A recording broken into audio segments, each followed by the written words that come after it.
subscribe my channel. ಎಲ್ಲರಿಗೂ ನಮಸ್ಕಾರಗಳು.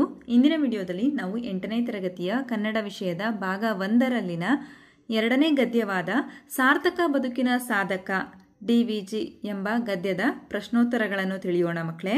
ಈ ಗದ್ಯವನ್ನು ಎನ್.ಎಸ್. ಲಕ್ಷ್ಮೀನಾರಾಯಣ ಭಟ್ರವರು ಬರೆದಿದ್ದಾರೆ. ಕೃತಿಕಾರರ ಪರಿಚಯವನ್ನು ತಿಳಿಯೋಣ ಮಕ್ಕಳೇ. ಕವಿಯ ಹೆಸರು ಡಾಕ್ಟರ್ ಎನ್.ಎಸ್. ಲಕ್ಷ್ಮೀನಾರಾಯಣ ಭಟ್ಟ. ಇವರ ಜನನ 29/10/1936ರಲ್ಲಿ ಶಿವಮೊಗ್ಗದಲ್ಲಿ ಜನಿಸಿದರು. ಇವರ ಪೋಷಕರು ತಂದೆ ಶಿವರಾಮ ಭಟ್ಟ, ತಾಯಿ ಮೂಕಾಂಬಿಕೆ. ಇವರು ಬರೆದಂತಹ ಕವನ ಸಂಕಲನಗಳು ವೃತ್ತ, ಚಿತ್ರಕೂಟ, ಸುಳಿ. ಇವರು ಬರೆದಂತಹ ಧ್ವನಿ ಸುರುಳಿಗಳು ದೀಪಿಕಾ, ಭಾವಸಂಗಮ, ಬಂದೇ ಬರ್ತಾವ ಕಾಲ, ಬಾರೋ ವಸಂತ, ಅಭಿನಂದನ, ಭಾವೋತ್ಸವ, ಪ್ರೇಮಧಾರೆ. ಇವರು ಬರೆದಂತಹ ಮಕ್ಕಳ ಧ್ವನಿ ಸುರುಳಿಗಳು ನಂದನ, ಕಿನ್ನರಿ, ನವಿಲುಗರಿ, ಕಿಶೋರಿ. ಇವರು ಬರೆದಂತಹ ಕೃತಿ ಸಾಹಿತ್ಯ ರತ್ನ ಸಂಪುಟ.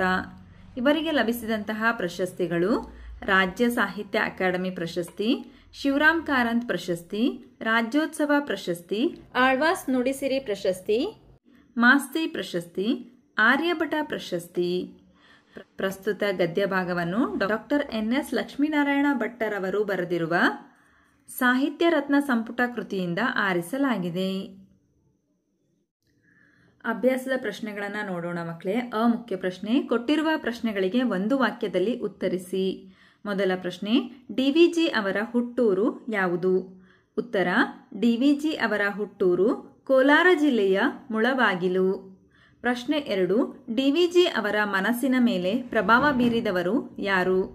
ಉತ್ತರ, ಡಿವಿಜಿ ಅವರ ಮನಸ್ಸಿನ ಮೇಲೆ ಪ್ರಭಾವ ಬೀರಿದವರು ಅವರ ಅಜ್ಜಿ ಸಾಕಮ್ಮ ಹಾಗೂ ಅವರ ಸೋದರ ಮಾವ ತಿಮ್ಮಪ್ಪ. ಪ್ರಶ್ನೆ 3, ಡಿವಿಜಿ ಅವರನ್ನು ವಿದ್ಯಾಭ್ಯಾಸಕ್ಕಾಗಿ ಬೆಂಗಳೂರಿಗೆ ಕಳಿಸಿದವರು ಯಾರು? ಉತ್ತರ, ಡಿವಿಜಿ ಅವರನ್ನು ವಿದ್ಯಾಭ್ಯಾಸಕ್ಕಾಗಿ ಬೆಂಗಳೂರಿಗೆ ಕಳುಹಿಸಿದವರು ಬಂಡೆ ಹೊಡೆಯುವ ರಸೂಲ್ ಖಾನ್. ಪ್ರಶ್ನೆ 4, ವಿಶ್ವೇಶ್ವರಯ್ಯ ಅವರು ಮೈಸೂರು ಸರ್ಕಾರದಲ್ಲಿ ಅಲಂಕರಿಸಿದ್ದ ಹುದ್ದೆ ಯಾವುದು? ಉತ್ತರ, ವಿಶ್ವೇಶ್ವರಯ್ಯ ಅವರು ಮೈಸೂರು ಸರ್ಕಾರದಲ್ಲಿ ದಿವಾನ ಹುದ್ದೆಯನ್ನು ಅಲಂಕರಿಸಿದ್ದರು. ಪ್ರಶ್ನೆ 5, ಡಿವಿಜಿಯವರು ಸ್ಥಾಪಿಸಿದ ಸಂಸ್ಥೆ ಯಾವುದು? ಉತ್ತರ, ಡಿವಿಜಿಯವರು ಸ್ಥಾಪಿಸಿದ ಸಂಸ್ಥೆ ಗೋಖಲೆ ಸಾರ್ವಜನಿಕ ಸಂಸ್ಥೆ. ಮುಖ್ಯ ಪ್ರಶ್ನೆ, ಕೊಟ್ಟಿರುವ ಪ್ರಶ್ನೆಗಳಿಗೆ 2-3 ವಾಕ್ಯಗಳಲ್ಲಿ ಉತ್ತರಿಸಿ. ಮೊದಲ ಪ್ರಶ್ನೆ, ರಸೂಲ್ ಖಾನ್ ಅವರು ಡಿವಿಜಿ ಅವರ ವಿದ್ಯಾಭ್ಯಾಸಕ್ಕಾಗಿ ಮಾಡಿದ ಸಹಾಯವೇನು? ಉತ್ತರ, ಡಿವಿಜಿ ಅವರು ವಿದ್ಯಾಭ್ಯಾಸವನ್ನು ಮುಂದುವರಿಸಲೇಬೇಕೆಂದು ರಸೂಲ್ ಖಾನರು ಹಠ ಹಿಡಿದು ತನ್ನ ಬಂಡಿಯಲ್ಲಿ ಕೂರಿಸಿಕೊಂಡು ಬೌರಿಂಗ್ಪೇಟೆಗೆ ಕರೆದುಕೊಂಡು ಹೋಗಿ ಬೆಂಗಳೂರಿನ ರೈಲಿನಲ್ಲಿ ಕೂರಿಸಿ ಟಿಕೆಟ್ ಕೊಡಿಸಿ ₹1 ಕೈ ಖರ್ಚಿಗೆ ಕೊಟ್ಟು ಡಿವಿಜಿಯವರ ಓದಿಗೆ ಸಹಾಯ ಮಾಡಿದರು. ಪ್ರಶ್ನೆ 2, ವಿಶ್ವೇಶ್ವರಯ್ಯ ಅವರು ತಮ್ಮ ಕಾರ್ಯದರ್ಶಿಗೆ ಏನು ಹೇಳಿದರು? ಉತ್ತರ, ವಿಶ್ವೇಶ್ವರಯ್ಯ ಅವರು ತಮ್ಮ ಕಾರ್ಯದರ್ಶಿಗೆ ಈ ಮನುಷ್ಯನ ರೀತಿಯೇ ಬೇರೆ, ಇವರಿಗೆ ನಾವು ಹಣ ಕೊಡಲು ಬರುವುದಿಲ್ಲ, ಅದನ್ನು ಹಿಂದಕ್ಕೆ ತೆಗೆದುಕೊಂಡು ಬಿಡಿ ಎಂದು ಹೇಳಿದರು. ಪ್ರಶ್ನೆ 3, ಡಿವಿಜಿಯವರು ಏಕೆ ಸಂಭಾವನೆಯನ್ನು ಪಡೆಯಲಿಲ್ಲ?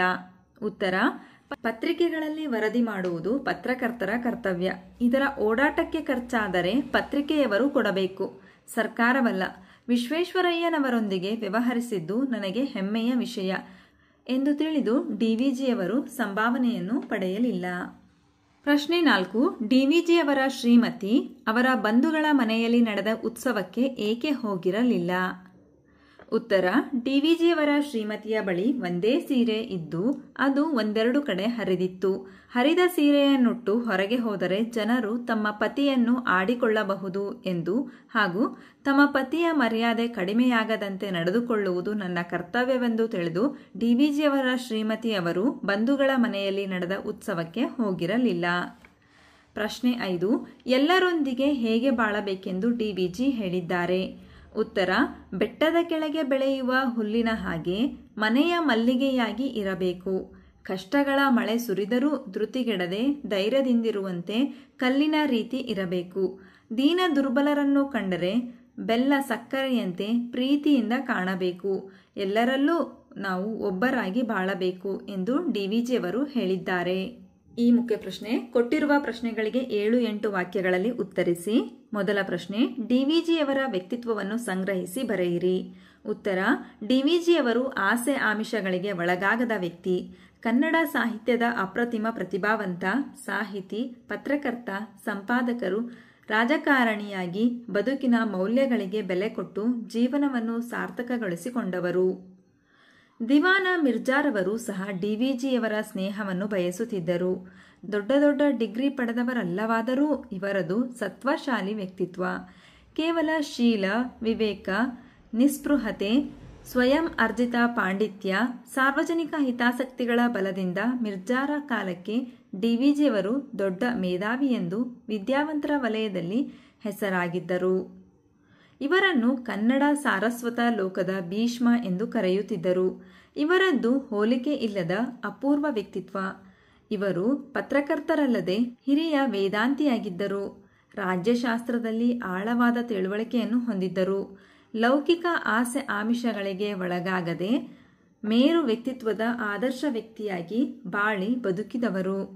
ತನಗಾಗಿ ಆಸ್ತಿ, ಹಣ ಗಳಿಸದೆ ಸದಾ ಸಮಾಜಮುಖಿಯಾಗಿ ಆದರ್ಶ ರಾಷ್ಟ್ರ ನಿರ್ಮಾಣಕ್ಕೆ ದಣಿಯದೇ ದುಡಿದವರು. ಪ್ರಶ್ನೆ 2, ಡಿವಿಜಿ ಅವರಿಗೂ ಅವರ ಶ್ರೀಮತಿ ಅವರಿಗೂ ನಡೆದ ಸಂಭಾಷಣೆಯನ್ನು ಬರೆಯಿರಿ. ಡಿವಿಜಿಯ ಬಂಧುಗಳೊಬ್ಬರ ಮನೆಯಲ್ಲಿ ಒಂದು ಉತ್ಸವ ಇದ್ದು ಡಿವಿಜಿಗೆ ಹೋಗಲು ಆಗದೆ ಮಕ್ಕಳನ್ನು ಕಳುಹಿಸಿದರು.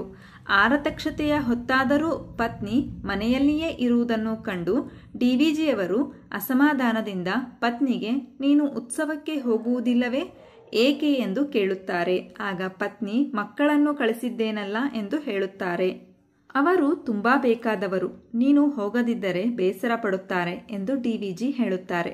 ಆಗ ಪತ್ನಿ, ಮನೆಯಲ್ಲಿ ಯಾರಾದರೂ ಇರಬೇಕಲ್ಲವೇ ಎಂದು ಹೇಳುತ್ತಾರೆ. ಆಗ ಡಿವಿಜಿ, ನಾನು ಮನೆಯಲ್ಲಿರುತ್ತೇನೆ, ನೀನು ಹೋಗಿ ಬಾ ಎಂದು ಹೇಳುತ್ತಾರೆ. ಆಗ ಪತ್ನಿ, ನಾನು ಹೇಳಬಾರದೆಂದುಕೊಂಡರೂ ನನ್ನ ಬಾಯಿ ಬಿಡಿಸುತ್ತಿದ್ದೀರಿ. ನನ್ನ ಹತ್ತಿರ ಇರುವುದು ಒಂದೇ ಸೀರೆ, ಅದು 1-2 ಕಡೆ ಹರಿದಿದೆ. ನಾನು ಈ ಬಟ್ಟೆಯಲ್ಲಿ ಹೊರಗೆ ಕಾಣಿಸಿಕೊಂಡರೆ ಜನ ನಿಮ್ಮನ್ನು ಕುರಿತು ಆಡಿಕೊಳ್ಳುವುದಿಲ್ಲವೇ? ಬಂಧುಗಳ ಮನೆಗೆ ಹೋಗಿ ಬರುವುದು ಹೇಗೆ? ಬಂಧುಗಳ ಮನೆಗೆ ಹೋಗಿ ಬರುವುದು ಹೇಗೆ ನನಗೆ ಕರ್ತವ್ಯವೋ ಹಾಗೆ ನಿಮ್ಮ ಮರ್ಯಾದೆಗೆ ಚ್ಯುತಿ ಬರದಂತೆ ನಡೆದುಕೊಳ್ಳುವುದು ನನಗೆ ಕರ್ತವ್ಯ ಎಂದು ಹೇಳಿದರು. ಈ ಮುಖ್ಯ ಪ್ರಶ್ನೆ ಸಂದರ್ಭ ಸಹಿತ ಸ್ವಾರಸ್ಯವನ್ನು ವಿವರಿಸಿ. ಮೊದಲ ಸಂದರ್ಭ, ಏನು ಬಂದಿರಿ ಗುಂಡಪ್ಪ? ಈ ವಾಕ್ಯವನ್ನು ಎನ್.ಎಸ್. ಲಕ್ಷ್ಮೀನಾರಾಯಣ ಭಟ್ಟ ಅವರು ಬರೆದಿರುವ ಸಾಹಿತ್ಯ ರತ್ನ ಸಂಪುಟ ಕೃತಿಯಿಂದ ಆರಿಸಲಾಗಿರುವ ಸಾರ್ಥಕ ಬದುಕಿನ ಸಾಧಕ ಎಂಬ ಗದ್ಯಭಾಗದಿಂದ ಆರಿಸಿಕೊಳ್ಳಲಾಗಿದೆ. ಸಂದರ್ಭ, ಡಿವಿಜಿಯವರು ದಸರಾ ಉತ್ಸವದ ವಿಶೇಷ ವರದಿಯನ್ನು ಮಾಡಿದ್ದಕ್ಕಾಗಿ ಸರ್ಕಾರದಿಂದ ದೊಡ್ಡ ಮೊತ್ತದ ಸಂಭಾವನೆ ಬಂದಿರುತ್ತದೆ. ಆಗ ಡಿವಿಜಿಯವರು, ಈ ಹಣವನ್ನು ನಾವು ಸರ್ಕಾರದಿಂದ ಪಡೆಯಬಾರದು, ಪತ್ರಕರ್ತರ ಓಡಾಟ, ಖರ್ಚು ಎಲ್ಲವನ್ನೂ ಪತ್ರಿಕೆಯವರು ಕೊಡಬೇಕು ಎಂದು ಹಣವನ್ನು ಹಿಂದಿರುಗಿಸಲು ದಿವಾನರ ಹತ್ತಿರ ಬಂದಾಗ ದಿವಾನರು ಈ ಮೇಲಿನ ಮಾತನ್ನು ಹೇಳುತ್ತಾರೆ. ಸ್ವಾರಸ್ಯ, ಡಿವಿಜಿಯವರ ಕರ್ತವ್ಯ, ಜವಾಬ್ದಾರಿ, ನಿಷ್ಠಾವಂತತೆ ಮತ್ತು ವಿಶ್ವೇಶ್ವರಯ್ಯನವರ ಆತ್ಮೀಯತೆ ಇಲ್ಲಿ ಸ್ವಾರಸ್ಯಕರವಾಗಿದೆ. ಎರಡನೆಯ ಸಂದರ್ಭ, ನೀನು ಉತ್ಸವಕ್ಕೆ ಹೋಗುವುದಿಲ್ಲವೇ? ಆಯ್ಕೆ, ಈ ವಾಕ್ಯವನ್ನು ಎನ್.ಎಸ್. ಲಕ್ಷ್ಮೀನಾರಾಯಣ ಭಟ್ಟ ಅವರು ಬರೆದಿರುವ ಸಾಹಿತ್ಯ ರತ್ನ ಸಂಪುಟ ಕೃತಿಯಿಂದ ಆರಿಸಲಾಗಿರುವ ಸಾರ್ಥಕ ಬದುಕಿನ ಸಾಧಕ ಎಂಬ ಗದ್ಯ ಭಾಗದಿಂದ ಆರಿಸಿಕೊಳ್ಳಲಾಗಿದೆ. ಸಂದರ್ಭ, ಡಿವಿಜಿ ಬಂಧುಗಳ ಮನೆಯಲ್ಲಿ ಒಂದು ಉತ್ಸವ ಇತ್ತು. ಆರತಕ್ಷತೆಯ ಹೊತ್ತಾದರೂ ಹೆಂಡತಿ ಮನೆಯಲ್ಲಿಯೇ ಇದ್ದುದನ್ನು ಕಂಡು ಡಿವಿಜಿಯವರು ಹೆಂಡತಿಗೆ ಈ ಮೇಲಿನ ಮಾತನ್ನು ಹೇಳುತ್ತಾರೆ. ಸ್ವಾರಸ್ಯ, ಡಿವಿಜಿಯವರು ನಿಜ ಪರಿಸ್ಥಿತಿ ಏನೆಂದು ತಿಳಿಯದೆ ತಮ್ಮ ಪತ್ನಿಯನ್ನು ಪ್ರಶ್ನಿಸಿರುವುದು ಇಲ್ಲಿ ಸ್ವಾರಸ್ಯಕರವಾಗಿದೆ. ಮೂರನೆಯ ವಾಕ್ಯ, ನನ್ನ ಹತ್ತಿರ ಇರುವುದು ಇದೊಂದೇ ಸೀರೆ. ಆಯ್ಕೆ, ಈ ವಾಕ್ಯವನ್ನು ಎನ್.ಎಸ್. ಲಕ್ಷ್ಮೀನಾರಾಯಣ ಭಟ್ಟ ಅವರು ಬರೆದಿರುವ ಸಾಹಿತ್ಯ ರತ್ನ ಸಂಪುಟ ಕೃತಿಯಿಂದ ಆರಿಸಲಾಗಿರುವ ಸಾರ್ಥಕ ಬದುಕಿನ ಸಾಧಕ ಎಂಬ ಗದ್ಯ ಭಾಗದಿಂದ ಆರಿಸಿಕೊಳ್ಳಲಾಗಿದೆ. ಸಂದರ್ಭ, ಡಿವಿಜಿಯ ಬಂಧುಗಳ ಮನೆಯಲ್ಲಿ ಉತ್ಸವವಿದ್ದಾಗ ಪತ್ನಿ ಹೋಗದಿರುವುದನ್ನು ಕಂಡು ಅವರು ಬಹಳ ಬೇಕಾದವರು, ಹೋಗದಿದ್ದರೆ ಬೇಸರ ಪಡುತ್ತಾರೆ ಎಂದು ಹೇಳಿದಾಗ ಪತ್ನಿ ಮೇಲಿನ ಮಾತನ್ನು ಹೇಳುತ್ತಾಳೆ. ಸ್ವಾರಸ್ಯ, ಡಿವಿಜಿಯವರು ಆರ್ಥಿಕವಾಗಿ ಸಬಲರಲ್ಲದ್ದು ಇಲ್ಲಿ ಸ್ವಾರಸ್ಯಕರವಾಗಿದೆ. ನಾಲ್ಕನೆಯ ವಾಕ್ಯ, ಹೊಲಿ ನಿನ್ನ ತುಟಿಗಳನ್ನು ಮಂಕುತಿಮ್ಮ. ಆಯ್ಕೆ: ಈ ವಾಕ್ಯವನ್ನು ಎನ್.ಎಸ್. ಲಕ್ಷ್ಮೀನಾರಾಯಣ ಭಟ್ಟ ಅವರು ಬರೆದಿರುವ ಸಾಹಿತ್ಯ ರತ್ನ ಸಂಪುಟ ಕೃತಿಯಿಂದ ಆರಿಸಲಾಗಿರುವ ಸಾರ್ಥಕ ಬದುಕಿನ ಸಾಧಕ ಎಂಬ ಗದ್ಯ ಭಾಗದಿಂದ ಆರಿಸಿಕೊಳ್ಳಲಾಗಿದೆ. ಸಂದರ್ಭ: ಬೀಜ ಮೊಳಕೆಯಾಗುವಾಗ ತಮಟೆ ಹೊಡೆಯಲಾಗುವುದಿಲ್ಲ. ಕಾಯಿ ಹಣ್ಣು ಆಗುವಾಗ ತುತ್ತೂರಿ ಊದಲಾಗುವುದಿಲ್ಲ. ಬೆಳಕನ್ನು ನೀಡುವ ಸೂರ್ಯಚಂದ್ರರು ಸದ್ದು ಮಾಡುವುದಿಲ್ಲ. ಆದರೆ ಮಾನವ ಮಾತ್ರ ಸಣ್ಣ ಪುಟ್ಟ ಕಾರ್ಯಗಳನ್ನು ಮಾಡಿ ಹೊಗಳಿಕೊಳ್ಳುತ್ತಾನೆಂದು ಹೇಳುತ್ತಾ ಮೇಲಿನ ಮಾತನ್ನು ಡಿವಿಜಿಯವರು ಹೇಳಿದ್ದಾರೆ. ಸ್ವಾರಸ್ಯ: ಪ್ರಕೃತಿಯಲ್ಲಿ ಸೂರ್ಯ, ಚಂದ್ರ, ಭೂಮಿ, ಗಾಳಿ ಮುಂತಾದವು ನಿಸ್ವಾರ್ಥತೆಯಿಂದ ಕಾರ್ಯನಿರ್ವಹಿಸುವಂತೆ ನಾವು ಸಹ ನಿಸ್ವಾರ್ಥವಾಗಿ ದುಡಿಯಬೇಕೆಂಬುದು ಇಲ್ಲಿ ಸ್ವಾರಸ್ಯಕರವಾಗಿದೆ. 5ನೇ ವಾಕ್ಯ: ಬೆಲ್ಲ ಸಕ್ಕರೆಯಾಗು ದೀನ ದುರ್ಬಲರಿಂಗೆ. ಆಯ್ಕೆ: ಈ ವಾಕ್ಯವನ್ನು ಎನ್.ಎಸ್. ಲಕ್ಷ್ಮೀನಾರಾಯಣ ಭಟ್ಟ ಅವರು ಬರೆದಿರುವ ಸಾಹಿತ್ಯ ರತ್ನ ಸಂಪುಟ ಕೃತಿಯಿಂದ ಆರಿಸಲಾದ ಸಾರ್ಥಕ ಬದುಕಿನ ಸಾಧಕ ಎಂಬ ಗದ್ಯದಿಂದ ಆರಿಸಲಾಗಿದೆ. ಸಂದರ್ಭ: ಬೆಟ್ಟದ ಕೆಳಗಿನ ಹುಲ್ಲಿನಂತೆ, ಕಂಪು ಸೂಸುವ ಮಲ್ಲಿಗೆಯಂತೆ ಕಷ್ಟಗಳು ಬಂದಾಗ ಕಂಗಾಲಾಗದೆ ಕಷ್ಟಗಳನ್ನು ಎದುರಿಸಬೇಕು. ಬಡವರು ಹಾಗೂ ದೀನ ದುರ್ಬಲರನ್ನು ಕಂಡರೆ ಬೆಲ್ಲ ಸಕ್ಕರೆಯಂತೆ ಸವಿಯಾಗಿ ಮಾತನಾಡಬೇಕೆಂದು ಹೇಳುವಾಗ ಈ ಮಾತು ಮೂಡಿ ಬಂದಿದೆ.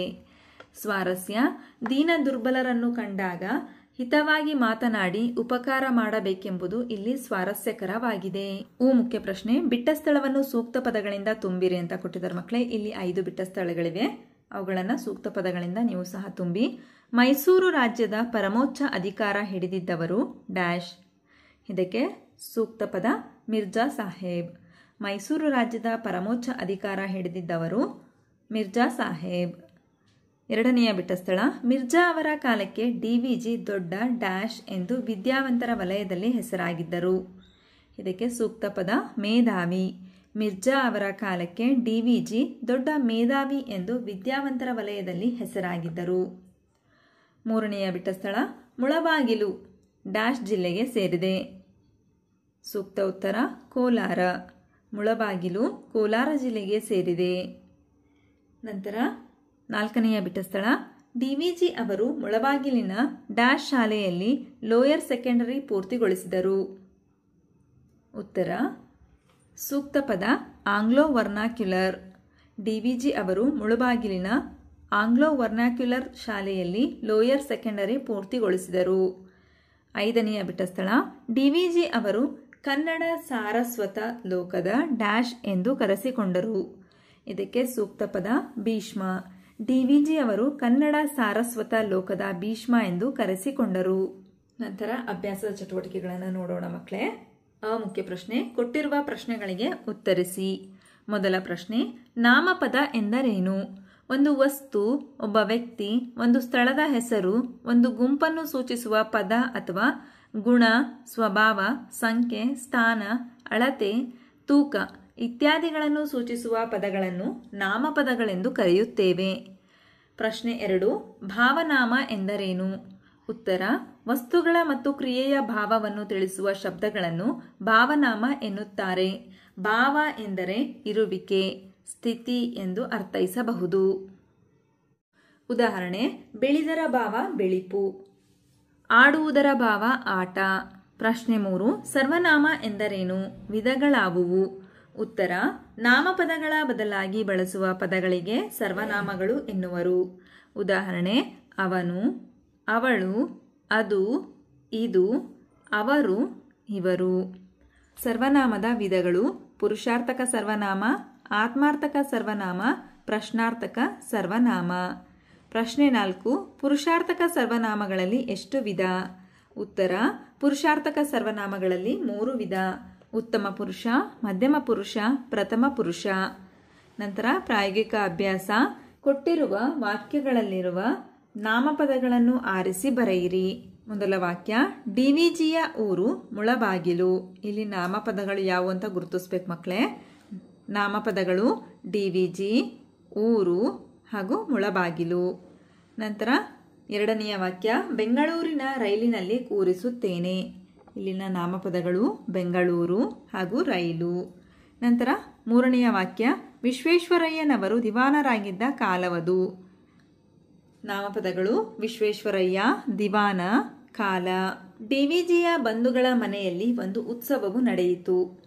ಇಲ್ಲಿನ ನಾಮಪದಗಳು ಡಿವಿಜಿ, ಬಂಧುಗಳು, ಮನೆ ಹಾಗೂ ಉತ್ಸವ.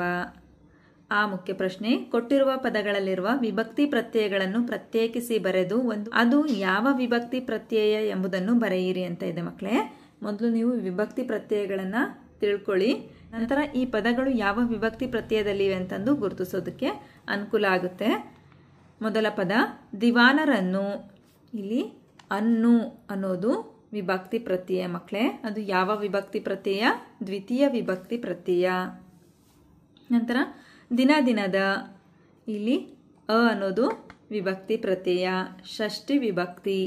ನಂತರ ಡಿವಿಜಿಗೆ ಇಲ್ಲಿ ಗೆ ಬರುತ್ತೆ ಮಕ್ಕಳೇ. ಗೆ ಅನ್ನೋದು ವಿಭಕ್ತಿ ಪ್ರತ್ಯಯ, ಅದು ಚತುರ್ಥಿ ವಿಭಕ್ತಿ. ಬಲದಿಂದ. ಇಲ್ಲಿ ಇಂದ ಅನ್ನೋದು ವಿಭಕ್ತಿ ಪ್ರತ್ಯಯ, ಪಂಚಮಿ ವಿಭಕ್ತಿ. ನಂತರ ಐದನೆಯ ಪದ ವಲಯದಲ್ಲಿ. ಇಲ್ಲಿ ಅಲ್ಲಿ ಅನ್ನೋದು ವಿಭಕ್ತಿ ಪ್ರತ್ಯಯ, ಇದು ಸಪ್ತಮಿ ವಿಭಕ್ತಿ. ಮಂಕುತಿಮ್ಮನ. ಇಲ್ಲಿ ಅನ್ನೋದು ಷಷ್ಠಿ ವಿಭಕ್ತಿ ಪ್ರತ್ಯಯ, ಅನ್ನೋದು ವಿಭಕ್ತಿ ಪ್ರತ್ಯಯ, ಇದು ಷಷ್ಠಿ ವಿಭಕ್ತಿ. ನಂತರ ಶಿಕ್ಷಣವನ್ನು. ಅನ್ನು ಅಂತ ಬಂದಿದೆ ಅಲ್ವಾ ಮಕ್ಕಳೇ, ಅನ್ನು ಇದು ದ್ವಿತೀಯ ವಿಭಕ್ತಿ ಪ್ರತ್ಯಯ. ನಂತರ ಓದಿಗೆ ಗೆ ಚತುರ್ಥಿ ವಿಭಕ್ತಿ ಪ್ರತ್ಯಯ. ಸಹಾಯಕ್ಕೆ ಕೆ ಚತುರ್ಥಿ ವಿಭಕ್ತಿ ಪ್ರತ್ಯಯ. ನಂತರ ಬಂಡಿಯಲ್ಲಿ ಅಲ್ಲಿ ಅನ್ನೋದು ಸಪ್ತಮಿ ವಿಭಕ್ತಿ ಪ್ರತ್ಯಯ. ನಂತರ ದಯೆಯಿಂದ ಇಂದ ಅನ್ನೋದು ಪಂಚಮಿ ವಿಭಕ್ತಿ ಪ್ರತ್ಯಯ. ನಂತರದಲ್ಲಿ ರಸೂಲ್ ಖಾನನ ಅಂತ ಬಂದಿದೆ ಮಕ್ಕಳೇ. ಇಲ್ಲಿ ರಸೂಲ್ ಖಾನನ ಇದು ಷಷ್ಠಿ ವಿಭಕ್ತಿ ಪ್ರತ್ಯಯ. ನಂತರ ಈ ಮುಖ್ಯ ಪ್ರಶ್ನೆ, ಈ ಗದ್ಯ ಭಾಗದಲ್ಲಿ ಬಂದಿರುವ ಸರ್ವನಾಮ ಪದಗಳನ್ನು ಪಟ್ಟಿ ಮಾಡಿ ಅಂತ ಕೊಟ್ಟಿದ್ದಾರೆ ಮಕ್ಕಳೇ. ನಾನು ಇಲ್ಲಿ ಗದ್ಯ ಭಾಗದಲ್ಲಿ ಬಂದಿರತಕ್ಕಂತಹ ಕೆಲವು ಸರ್ವನಾಮದ ಪದಗಳನ್ನು ಪಟ್ಟಿ ಮಾಡಿದ್ದೀನಿ ಮಕ್ಕಳೇ. ಇನ್ನೂ ಸಹ ಸರ್ವನಾಮದ ಪದಗಳನ್ನು ನೀವು ಹುಡುಕಿ ಬರೀಬಹುದು. ನೋಡಿ, ನಾನು, ನೀನು, ಅವನು, ಅವರು, ನೀವು, ಇದು, ಇವು, ಅವು, ನಾವು, ನಮಗೆ, ಅವರ, ಅದನ್ನು, ಅದಕ್ಕಾಗಿ, ತಾನು, ತಾವು, ತಮ್ಮ, ಹೇಗೆ, ಯಾಕೆ, ಅವರನ್ನು, ನನಗೆ, ಹೀಗೆ ಇನ್ನೂ ಮುಂತಾದ ಪದಗಳನ್ನು ನೀವು ಈ ಪಾಠದಲ್ಲಿ ಆರಿಸ್ಕೊಂಡ್ಬಿಟ್ಟು ಬರೀಬೋದು ಮಕ್ಕಳೇ. ಹಾಗಾದರೆ ಮಕ್ಕಳೇ, ಈ ಗದ್ಯದಲ್ಲಿ ಬರ್ತಕ್ಕಂತಹ ಎಲ್ಲ ಪ್ರಶ್ನೆಗಳಿಗೆ ನಿಮಗೆ ಉತ್ತರ ಲಭಿಸಿದೆ ಅಂತ ನಾನು ಭಾವಿಸ್ತಾ ಇದ್ದೀನಿ. ಧನ್ಯವಾದಗಳು. ನಮ್ಮ ವಿಡಿಯೋ ಇಷ್ಟವಾದಲ್ಲಿ ಪ್ಲೀಸ್ ಸಬ್ಸ್ಕ್ರೈಬ್ ಮಾಡಿ, ಲೈಕ್ ಮಾಡಿ, ಶೇರ್ ಮಾಡಿ, ಪ್ರೋತ್ಸಾಹಿಸಿ.